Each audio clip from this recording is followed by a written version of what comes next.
ఎవరికైతే మంచి చేయాలనే ఉద్దేశంతో ఈ పార్టీని స్థాపించడం జరిగిందో అప్పటి నుంచి అవే సిద్ధాంతాలను కొనసాగిస్తూ ఇప్పటి వరకు పార్టీని ముందుకు తీసుకెళ్తున్న ప్రతి ఒక్క కార్యకర్త అందులో భాగం అని గర్వంగా చెప్పుకునే రోజు ఇది.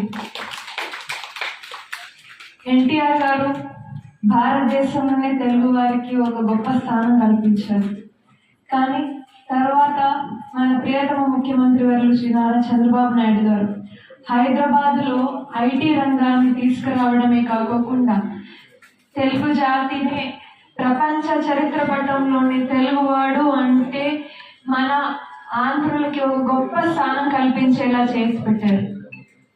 అదే ఉద్దేశంతో ఇప్పుడు మన యువ నాయకులు నారా లోకేష్ గారు కూడా ఏమాత్రం తగ్గకుండా తండ్రికి తగ్గ తనయుడుగా ఆయన కూడా ఆయన వంతు సేవలు పార్టీకి, రాష్ట్రానికి ఎడ్యుకేషన్ మినిస్టర్గా, ఐటీ మినిస్టర్గా కూడా చేస్తూనే వస్తున్నారు. ఒక పక్కన చూసుకుంటే తెలుగుదేశం పార్టీ మన అందరి పార్టీ, ఒక బీసీల పార్టీ, ఒక ఓసీల పార్టీ, ఒక ఎస్సీల పార్టీ, ఎస్టీల పార్టీ, మహిళల పార్టీ, మైనారిటీల పార్టీ. మహిళలందరికీ ఒక రక్ష కవచంగా నిలబడుతుంది ఈ పార్టీ ఎప్పుడు కూడా. ఇంకా యువకులకి ఎప్పుడు కూడా లక్ష్యం చూపిస్తుంది.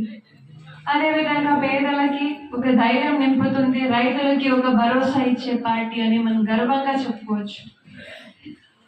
సైకిల్కి 2 చక్రాలు ఉంటే 2 చక్రాలను ఒకవైపు అభివృద్ధి, ఇంకోవైపు సంక్షేమాన్ని 2 సమతుల్యంగా ముందుకు తీసుకెళ్తున్న పార్టీ ఏదన్నా ఉంది అంటే అది మన పార్టీ అని మనం గర్వంగా చెప్పుకోవచ్చు.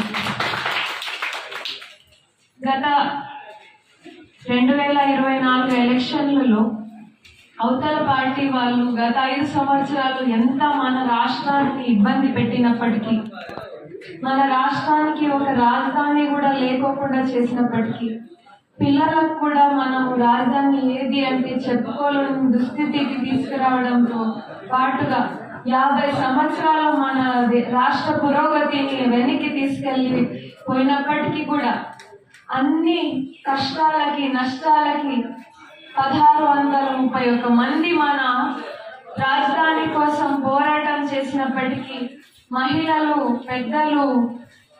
పెద్దవాళ్ళు, ముసలి వాళ్ళు అందరూ కూడా కష్టపడి అడ్డుకొని నిలబడినప్పటికీ కూడా 3 ముక్కల ఆట ఆడిన ఒక వైసీపీ ప్రభుత్వం ఒకవైపు అయితే, మన రాష్ట్రం, మన దేశం అంటూ మన ప్రతి ఒక్క తెలుగువాడిని ముందుకు తీసుకెళ్ళాలి, ఎన్ని కష్టాలు వచ్చినా మన పిల్లల భవిష్యత్తు బాగుండాలి అని చెప్పి ఇప్పుడు మన కూటమి ప్రభుత్వం చేస్తున్న సేవలు అంతా ఇంత కాదు.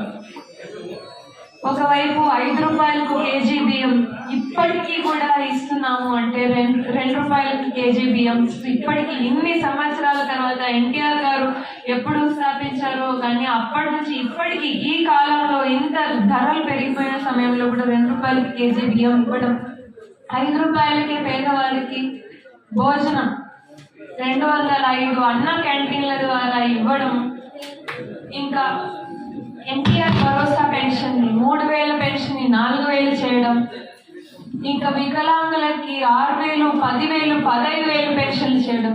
మనం చూసుకుంటే మన దేశంలోనే ఏ రాష్ట్రం కూడా ఇంతవరకు ఇంత పెన్షన్లు ఇస్తున్న ఏ ప్రభుత్వం కూడా నేనైతే ఎక్కడ చూడలేను.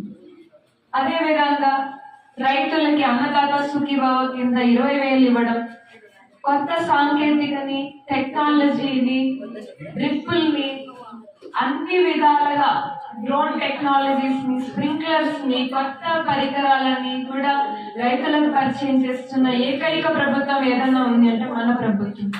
అదేవిధంగా మహిళలకి 3 ఉచిత గ్యాస్ సిలిండర్లు, దాదాపు 3,000 కోట్ల వ్యయంతో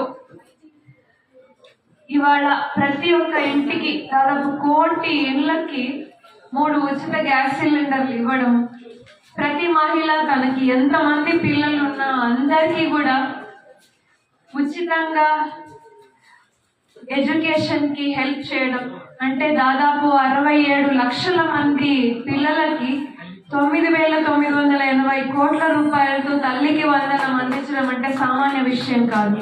కేవలం మన రాష్ట్రం మాత్రమే మన పిల్లల భవిష్యత్తు గురించి ఇచ్చి చేస్తున్న ఒక గొప్ప పని అని నేను గర్వంగా చెప్పుకుంటాను ఇవాళ. ఇంకా చెప్పుకుంటూ పోతే ఇవన్నీ సంక్షేమ కార్యక్రమాలు అయితే అభివృద్ధి కార్యక్రమాల్లో కూడా మనం ఏ మాత్రం కూడా వెనకడిగేయలేదు. రోడ్లు కానివ్వండి, స్ట్రీట్ లైట్లు కానివ్వండి, కొత్త హాస్పిటళ్ళకి పునాదులు కానివ్వండి, పాత పిహెచ్సిలు సిహెచ్సిలకి మరమ్మతులు కానివ్వండి, లేదంటే కొత్త కంపెనీలు తీసుకురావడం కానివ్వండి, మన అనంతపూర్కి ఉమ్మడి అనంతపూర్ జిల్లాకి వరప్రసాదమైన కియాన్ తీసుకురావడము, ఇంకొకటి హంద్రీనివా కాలువ దానికి కావాల్సిన విధంగా ల్యాండ్ పూలింగ్ అమౌంట్లు సేకరించడము, దానికి కావాల్సిన అన్ని చేయడం ఒక పక్కన, ఇంకోవైపు పోలవరం ప్రాజెక్టు మన రాష్ట్రానికి జీవనాడి దాదాపు 5 కోట్ల మందికి నీరు, తాగునీరు, సాగునీరు ఇవ్వగలిగే ఒక గొప్ప ప్రాజెక్ట్ అని చెప్పుకోవాలి. కేంద్రాన్ని ఒప్పించి మరి దానికోసం 12,500 కోట్లు తీసుకురావడం ఈ సమయంలో అంటే అది కేవలం చంద్రబాబు నాయుడు గారికి మాత్రమే సాధ్యపడింది అని గర్వంగా చెప్పుకోవచ్చు. అదేవిధంగా దాదాపు మన అమరావతి పునర్నిర్మాణానికి 15,000 కోట్లు కేంద్రాన్ని ఒప్పించి తీసుకురావడం, నిన్న చట్టబద్ధత తీసుకురావాలి కల్పించాలనే ఉద్దేశంతో అసెంబ్లీ తీర్మానం చేయడం, దాన్ని కేంద్రం ఆమోదించేలా దాన్ని లేఖ పంపించడం కూడా, ఇవన్నీ కూడా మన స్టేట్ డెవలప్మెంట్ కోసం, మన పిల్లల భవిష్యత్తు కోసం చేస్తున్న మంచి పనులని నేను గర్వంగా చెప్పుకునే రోజు. ఇంకా కొత్త టెక్నాలజీని న్యూస్ పేపర్లలో, టీవీలో చూడటమే కాదు, ఏఐ టెక్నాలజీని, క్వాంటమ్ టెక్నాలజీస్ని, అదేవిధంగా Google data centre, Reliance data hub, ఇలా ఎన్నో కొత్త ఆలోచనలను తీసుకొచ్చి మన స్టేట్ మన ప్రపంచంలోనే ఒక గొప్ప స్థానంలో నిలబెట్టాలనే ఉద్దేశంతో సింగపూర్తో టైఅప్ అయిపోయి ఇంకా మిగతా అన్ని దేశాలతో ఎంఓయూలు చేసుకొని దాదాపు 610 ఎంఓయూలతో 16.25 లక్షల కోట్ల రూపాయలతో పెట్టుబడులు తీసుకురావడం అంటే అది కేవలం మన యువక నాయకులు లోకేష్ గారికి, చంద్రబాబు నాయుడు గారికి మాత్రమే సాధ్యపడింది అని గర్వంగా చెప్పుకోవాలి. దీంతో మన పిల్లలకి దాదాపు 16.15 లక్షల మంది భవిష్యత్తుకి కొత్త ఉద్యోగ అవకాశాలు కల్పించే మన ఆంధ్రప్రదేశ్లో, మనం ఏ బెంగళూరు, హైదరాబాద్కు వెతుక్కునే పని లేదు. మన రాష్ట్రంలో మన ఇంట్లో ఉండి పని చేసుకునే అవకాశం మన గవర్నమెంట్ సృష్టిస్తుంది. గత 5 సంవత్సరాల్లో ఎక్కడొచ్చాయి?